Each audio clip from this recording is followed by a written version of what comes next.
Translation. The great devotee Uddhava soon came back from the abode of the Lord to the human plane, and wiping his eyes, he awakened the reminiscence of the past and spoke to Vidura in a pleasing mood.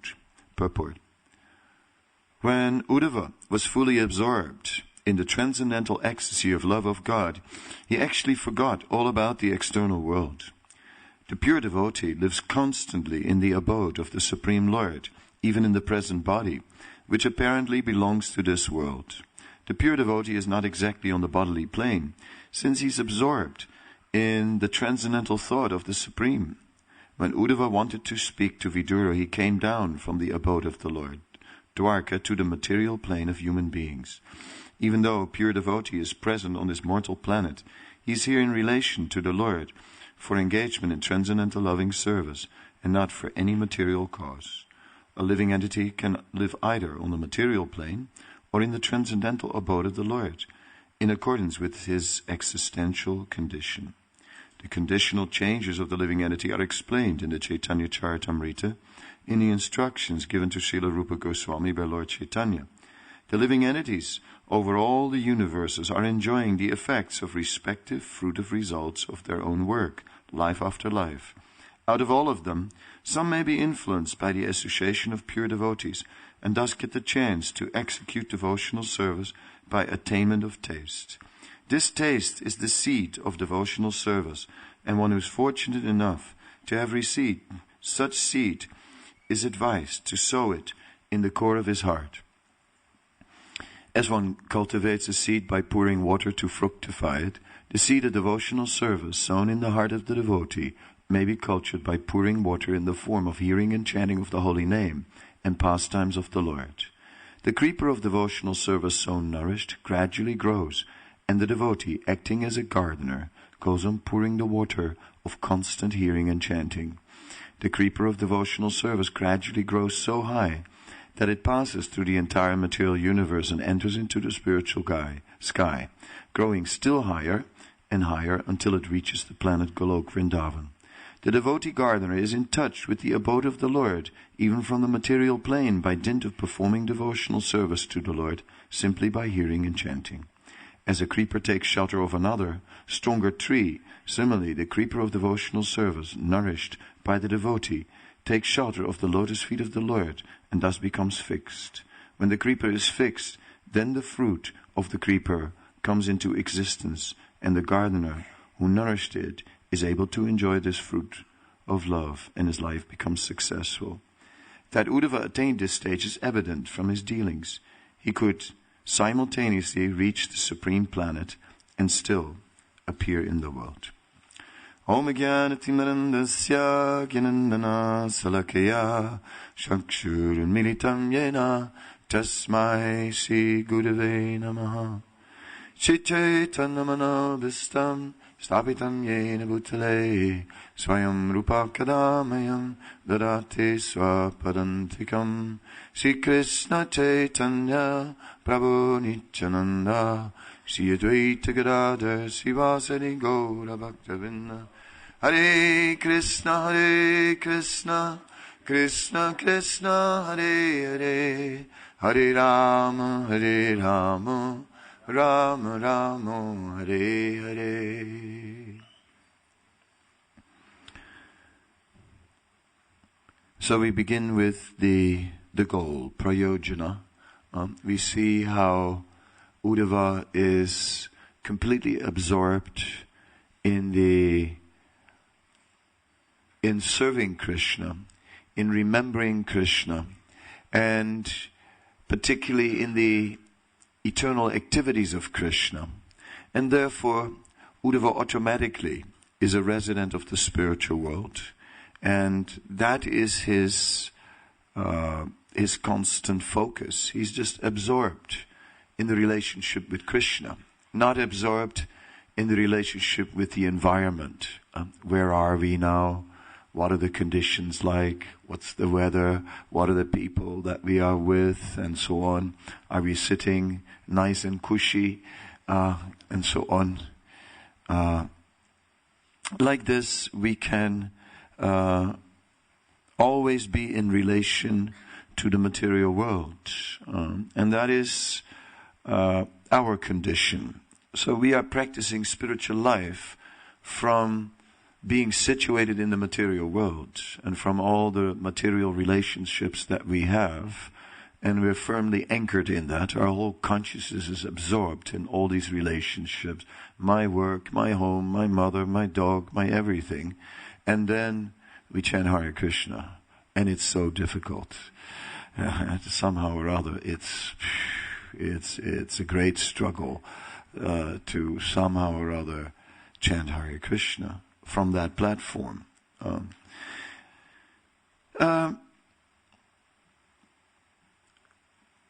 How to get the higher taste is a great question in this conditioned state of life. Kavi Karnapur is describing there are two types of devotional service, the one with nectar and the one without nectar. And of course, to come to devotional service where we are absorbed in taste, the first principle is taste to serve. Taste to serve. We are looking at Rupa Goswami's reference to lolyam, eagerness. Tatra lolyam apimulyam ekalam. And he's pointing out that eagerness is the root cause. And then Srila Prabhupada, in the Nectar of Devotion, is describing this lolyam. And he's basically saying that lolyam is the eagerness to serve Krishna, and then the eagerness to be in the association of Krishna. So these two aspects are part of that eagerness. Oftentimes, I find the first part is forgotten. Very eager to be in Vrindavan, very eager to hear the intimate pastimes of Krishna. But what about eagerness to serve? And we can see that Srila Prabhupada emphasized this eagerness to serve, and that's in line with what Srila Rupa Goswami established, how basically dasyam, or servitorship, is the basis of spiritual life. Irregardless from in what particular rasa a person may be, the foundation of our activities is that servitorship. And then in the Nectar of Devotion, a distinction is made between two types of servitorship: a general mood of service and a mood of being a personal attendant. Kainkarya, it is described, the personal attendant. So it is said that the general service is that, well, whatever is authorized by Krishna, that's okay. That's devotional service. But the mood of the personal attendant is different, because it is, what does Krishna require at this particular moment, in this particular time, place, and circumstance. So this spirit of being the personal attendant especially is being emphasized. Meanwhile, we are ourselves struggling with the material energy. I read a few quotes. One sec, like usual. First of all, there is a nice verse which is found in Rupa Goswami's Pajavali. The Pajavali is a verse book, and it's a collection of verses, not all composed by Rupa Goswami, some, but many of them simply collected by Rupa Goswami from various sources. This verse, I'll just read the English translation. Not by wearing saffron cloth, not by restricting food. I thought that's nice after Nirjala Ekadasi. and other sense activities, not by living in the forest, not by discussing philosophy, and not by observing a vow of silence, but only by even the slightest beginning of devotional service to the lotus feet of Lord Govinda, who enjoys pastimes on the Yamuna's white banks, is Kamadev stopped. So that's the one little glitch, right? That Kamadev is all the time there on the horizon, and sometimes right in the forefront, and again appearing in front of us with strong pushings, strong temptations. This sex desire, you may remember that clip that was done on the horse race, and like different horses in the race, and there comes this darn sex desire, right? Darn sex desires. Yes, this is indeed the difficulty, even in devotional service. Although the verse says, by a slight beginning of devotional service, Kamadev is stopped, and that is a fact, but maybe not instantly. We want instant. As soon as we chant, we want, like, all right, give it 3 days then. Yeah? 3 long days we'll wait, and then we want to be free from the pushings of sex desire, and otherwise, well, it doesn't work. So our inability to perform austerity, and therefore our lack of patience, is our first problem. Because actually this Param Drstva, or this higher taste, it's not exactly rocket science. It's not like, in a way, sitting here talking about that topic, I feel like, is it a big secret or what? Like they ask me, do you have a verse? Do you have a verse? And I was sort of thinking something like, well, there is Nityam Bhagavata Sevaya, right? There is the ongoing service to hearing Srimad Bhagavatam, and that will do. That will do. It doesn't need like a special verse. Really, any verse will do. Srinvata Svakata Krishna Punya Sravana Kirtanam Ridyantasto Yabadrani Vidunati Suritsatam. It doesn't really, what can we do? What can we do to get the higher taste? Just carry on. You mean just carry on? Yeah, just carry on. But is there something I can do? Yeah, just carry on. No, but really, anything special I can do? Yeah, just carry on with this very special devotional service, right? Because it really works. It's all that is needed. There is, can I say a special prayer? Yeah, you just chant Hare Krishna, Hare Krishna. It's very special. Right? Can I do some special service? Sure, what service are you doing? Well, any service really. That is the nature of devotional service. The Nectar of Devotion, in the Nectar of Devotion, Rupa Goswami speaks about Krishna Anushilanam, cultivation. Cultivation is required. And then we get a lengthy description from chapter 6 to 14 about the cultivation of sadhana bhakti. And in there, the 64 limbs of devotional service are described. And you see things like, just by smelling the garlands that have been offered to the Lord, the many sinful activities, many sinful desires in the heart are being destroyed. It's not bad. Yeah? You want to have a go?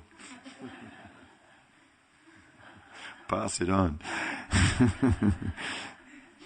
Smell it and then pass it on.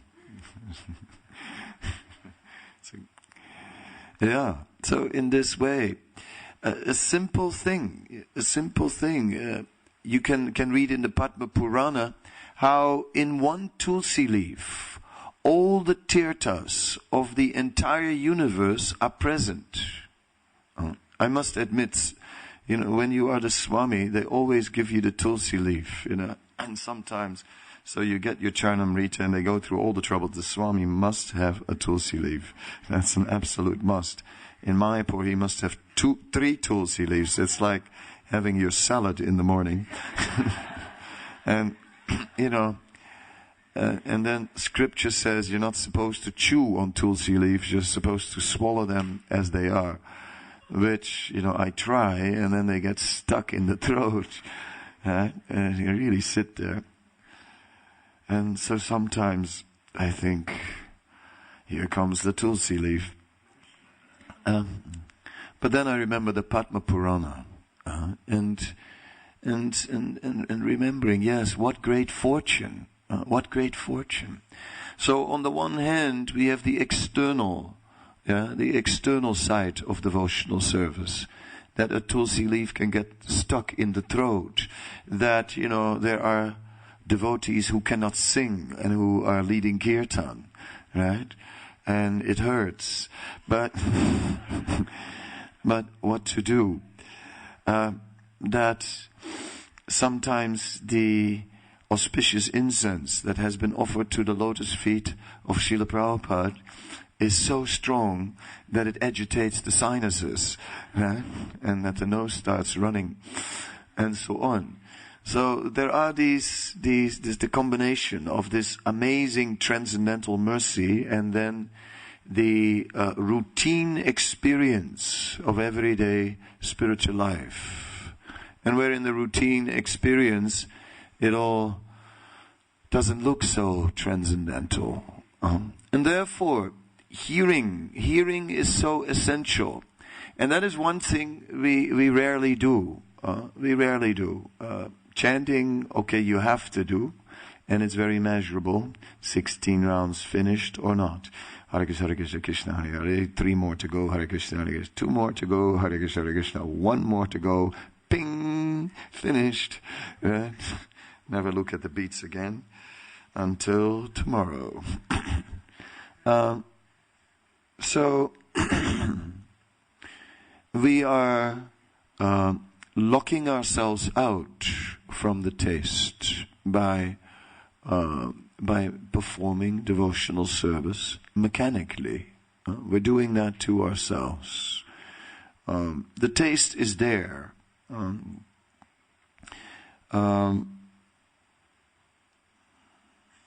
I like the example of inattentiveness, not only in chanting, but in anything.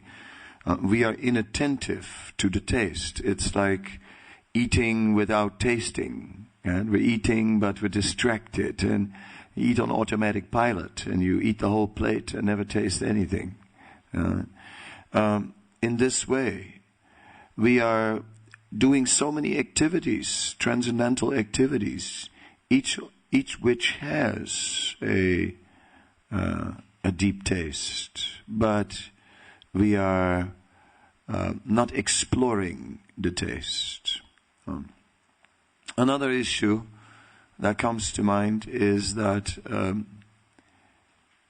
Krishna is all attractive, right? He really is. It's not like, is he? No, he really is. So it's not, it's like, it's a matter of associating with Krishna, hearing about Krishna, and anything related to Krishna, we will become sooner or later really attracted to Krishna. Really, yes, it will happen. It's not that we have to push it. You have to push it and push it and push it. And how am I going to be attracted to Krishna? Krishna will automatically pull. He will pull towards us.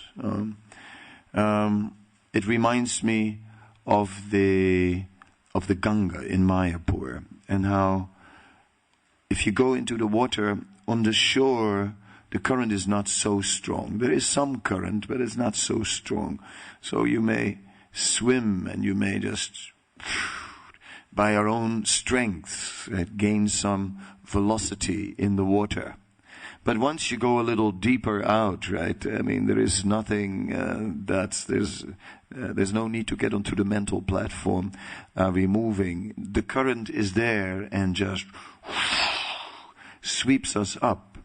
So devotional service is like that. Right? We automatically will become captured by the current. And sometimes even on the side, there are some places there is some more current. And in the metaphor, I would like to take it that even in the earlier stages of devotional service, where we are not yet swept up in the current that just draws us towards Krishna, His amazing qualities and nature, there is something which we like, something different.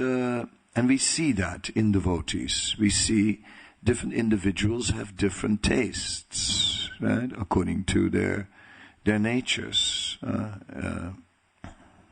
It's like, I like to sing, but as a pujari, I never really, I was always the emergency pujari when there was no one who was willing to go on the altar, when there was no more time to take a shower, and then just with the mantra bath, and or even shorter, a Hare Krishna, go on the altar and just somehow or other do some puja.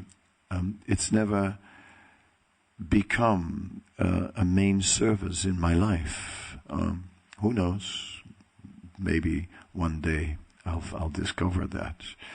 But kirtan always did it, and still always does it, somehow or other. Or Bhagavatam, or Chaitanya Charitamrita, then I get excited. So we have a natural liking, a natural attraction according to our nature. It's not forbidden to invest in that. Okay? Sometimes we think that, well, if as in the Bhagavad Gita, ye yatamam prapadyante tamstateva bhajami aham, as you surrender unto me, I reward you accordingly. Then maybe we should do something in which we really have to surrender. Yeah? And then Krishna will really reward us. So, based on that idea, like, if you do the service that you hate the most, right, then you surrender more than in any other service. So that would be the best, right? So everyone should do what they hate the most. Yeah? Is it? Sometimes we think like that. And therefore, yes, I should fast. Therefore, yes, I should perform austerity, because through this I will make the most of advancement. But no, that is not necessarily the case. That austerity is there in devotional service, yes. For the sake of pleasing Krishna, automatically austerity will come. But then there may be a particular attraction, a particular taste. Follow it. Follow the taste. Why not? It's allowed, right?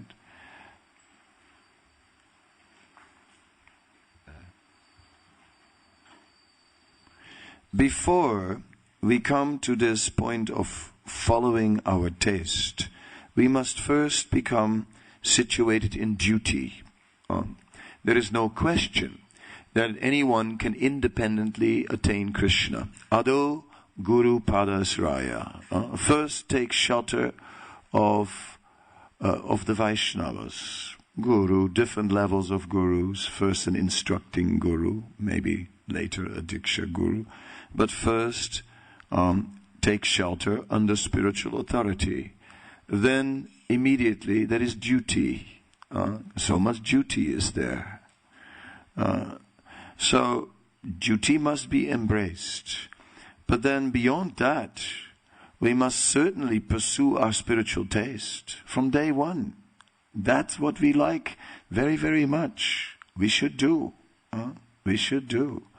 There are some who really feel that they want to do some special service for Prabhupada, for the deity of Prabhupada. Do it. Right? Do it. Somehow or other. Follow that higher taste. It is actually very natural. And bring that into our life. This is the beginning, actually, of becoming caught up in the current. When we are fully caught in the current, then we are at the platform of Raganuga Bhakti. When we are acting according to prescribed duty, then we are performing devotional service according to rules and regulations. That is called Vaidhi Bhakti. But within Vaidhi Bhakti, taste is also emerging. We are engaging in devotional service according to duty, but some taste is there. And this taste, we may, when there's time and opportunity, we may pursue it.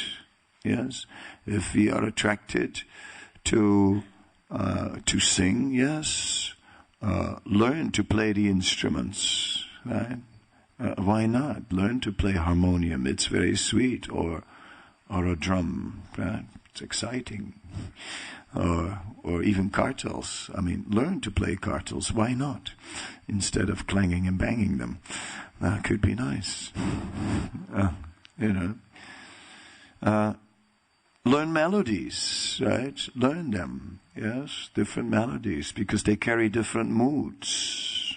And immediately there is some ras, some taste in devotional service. So taste is not something reserved for a very advanced stage of devotional service. Ruchi, first you gotta go through to Anartana Vritti, and for a long time, Prabhu, very long, all the impurities have to disappear from the heart, and then after a long, long time of purification, then you can talk about taste. Don't speak to me about taste. You know what I mean? It's duty and duty and duty, heavy duty, and then, later, when you become very advanced, Prabhu, then there will be taste. No, taste is there from the very first day. Taste is there. Look at the beauty of Radha Gokulananda and Sitaram, Lakshman, Hanuman. Look at Hanuman's humility. Just looking at Hanuman, that humility is just overwhelming. There is a lot of inspiration from the darshan, a lot of inspiration from the way the deity is being served. There is inspiration in seeing devotees being served. So, in this way, we can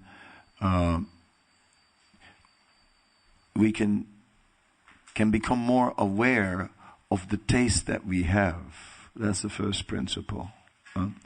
After we're situated in duty, next thing is become aware of actually all the tastes that we do have, and that are very nice. And allow this inspiration to come more to the forefront of our consciousness. That will strengthen it, deepen it, and then do some extra service according to that inspiration. That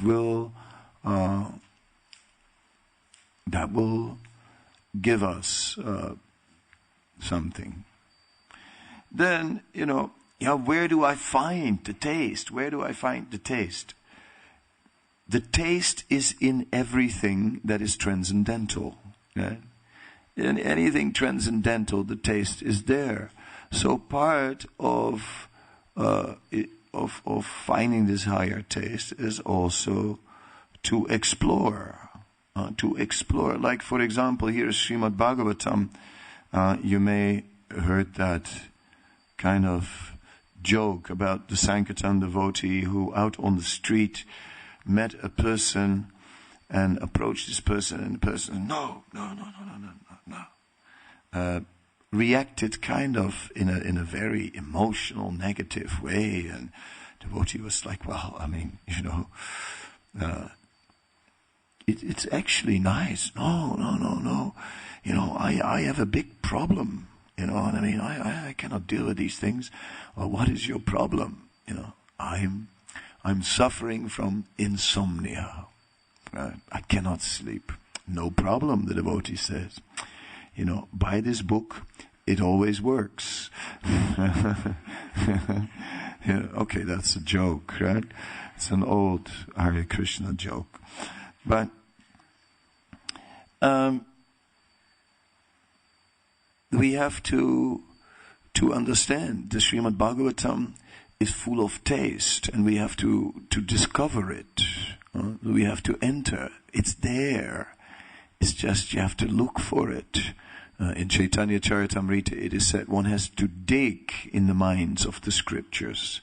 Don't expect that it's just gonna come, but read and relate it back to our life. We can read the Bhagavatam and look at it as something that's very far away.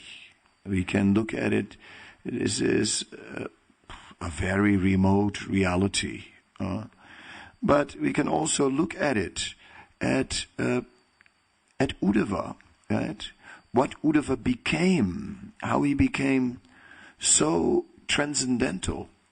Who is Uddhava? Uddhava is the disciple of Brihaspati, the disciple of the spiritual master of the demigods. Therefore, naturally, with such a spiritual master, you can expect that Uddhava is very learned.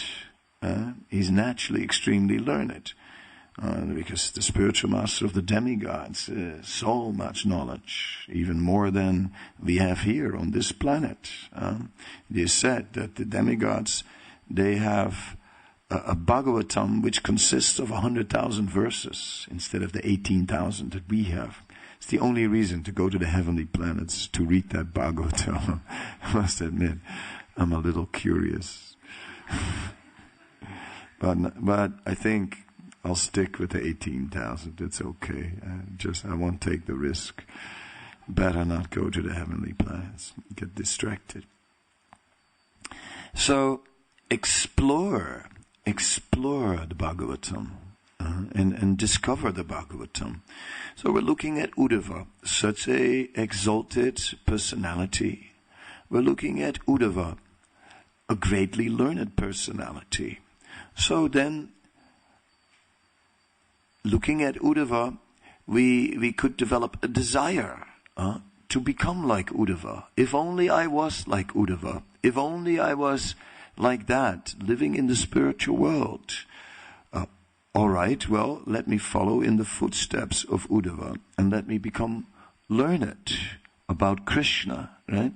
Let me discover the Bhagavatam. Let me discover this transcendental knowledge. Let's take the trouble of actually reading it, right? And penetrating in it and trying to understand it and really make it a point.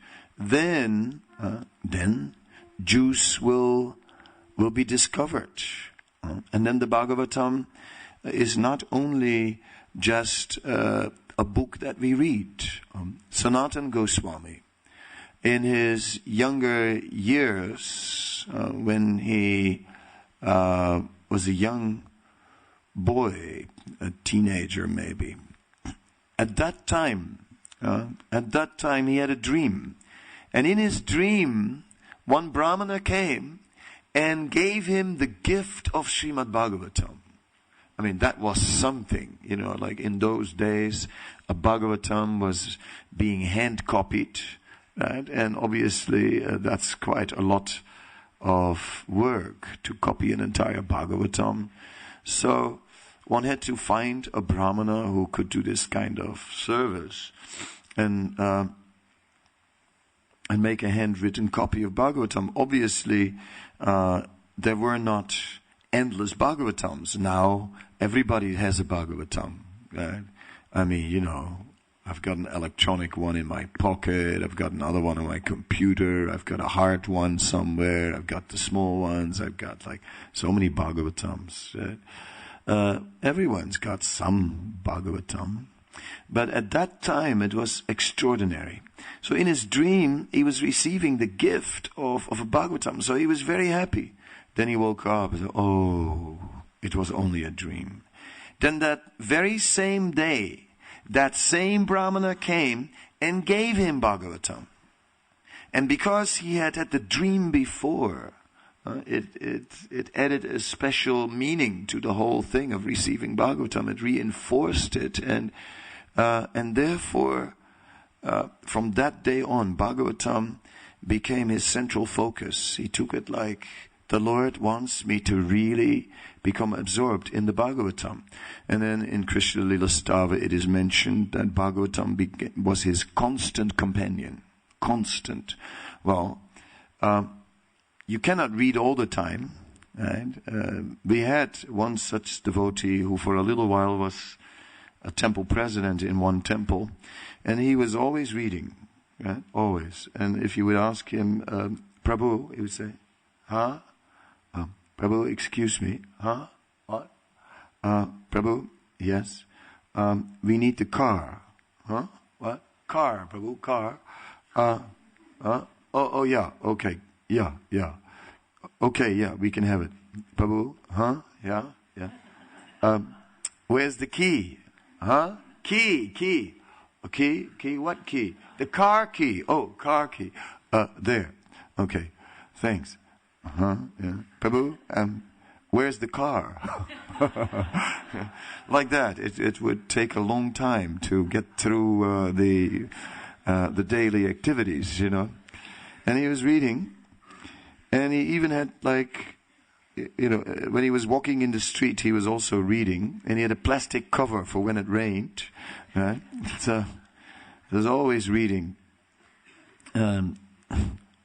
In the bathroom, he had slokas everywhere, stuck on the walls, right? He used to go on Harinam, and he had a gong, and a big gong, right? And then in the gong, there was a book. so he played the gong, and meanwhile he's reading the book, So he's really into reading, seriously. And I could say is that what it means? That Bhagavatam should be a constant companion? And, if everyone would live like that, I don't know what would come of the world, but it would get a little difficult. So maybe not. Maybe not like that. Maybe that Bhagavatam has to touch us. That we have to find jewels in the Bhagavatam, that we have to find things that are precious to us, that have a lot of meaning to us, and that these things we memorize and that we carry them with us, and that the Bhagavatam begins to work with us, that we learn verses that we find very deep and inspiring, and these verses become a shelter for us. They are there. Or just hear Bhagavatam and regularly, Nityam Bhagavata Sevya, every day hear Bhagavatam, and Bhagavatam is then appearing in our consciousness. Suddenly in the middle of the day, as you're in downtown London, in the headquarters of Maya, suddenly some Bhagavatam appears in your head. That's getting nice, then it's like, hey, this is good. That's what you call a taste, right? That's where Bhagavatam begins to live a life in our consciousness. It is there. And gradually we begin to perceive reality through the Bhagavat. It is interesting that in the Adi Lila chapter 1, Chaitanya Charitamrita, it is mentioned that Lord Chaitanya's movement drives out nescience. Well, we know what nescience is, that dullness in the brain, that kind of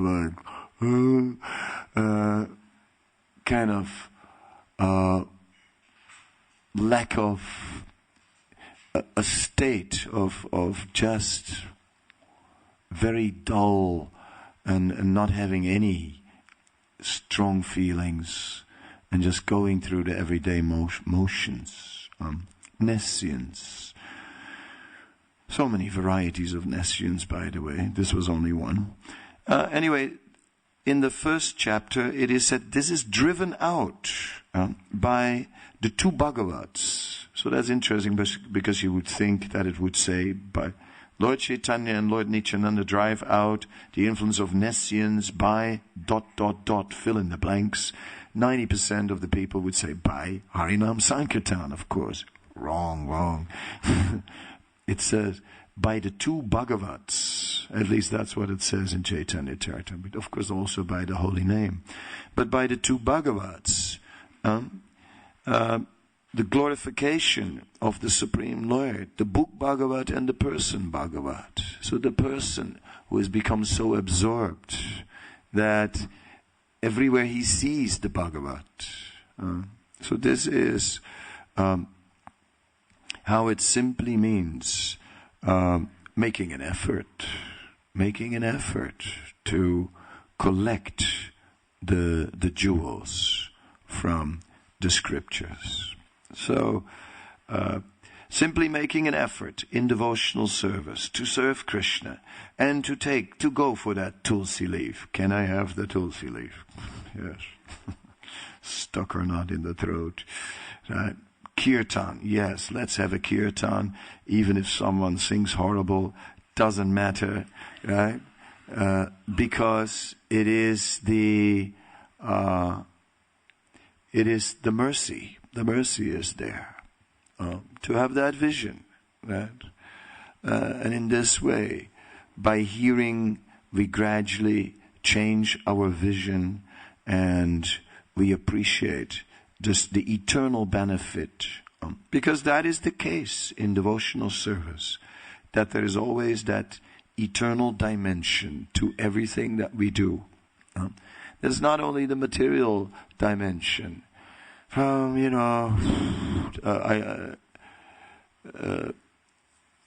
I was a new devotee, I first stayed in Vrindavan, and then I went to Amsterdam, where I stayed for a while, and then I was cleaning the hall, and that was a terrible service, because as you cleaned it, someone would put again a dirty boot, and then you have to clean it again, and then again, and again, and again. And it was really one of those services, where you had to Trinadapi Sunichena. And there was this Mataji who would always throw the stuli nappies in the garbage can, and then you had to change the plastic bag. Oh, I remember that.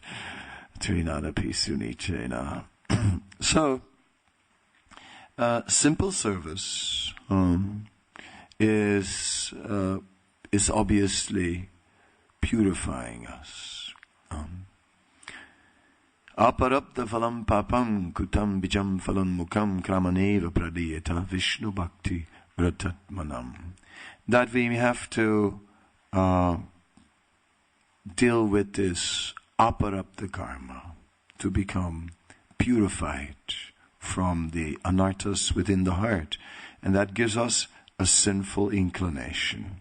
And therefore we become absorbed in the lower or the material aspect of life. And therefore it's difficult to remember the eternal spiritual dimension. Yet by our devotional service, we become purified, and gradually we become more aware of the eternal dimension, the eternal reality, and ultimately what that eternal dimension is. Krishna, engaged in his eternal pastimes. Krishna naturally being in his transcendental abode, because Krishna is always in his transcendental abode. When we travel, yesterday I bought a new suitcase and it was a little smaller than the last one, and I knew I would have to renounce a few things, right? And once I was sharing a room with a sannyasi, and at that time I had a very small computer, and he stood behind me and he said, like, small, isn't it? He said, is it powerful? I said, very. What's in it and this, that. Because sannyasis like small and powerful things, right? Because after all, if your whole life is in 20 kilos, right, small matters, right? And it's like, and powerful also. So small and powerful things.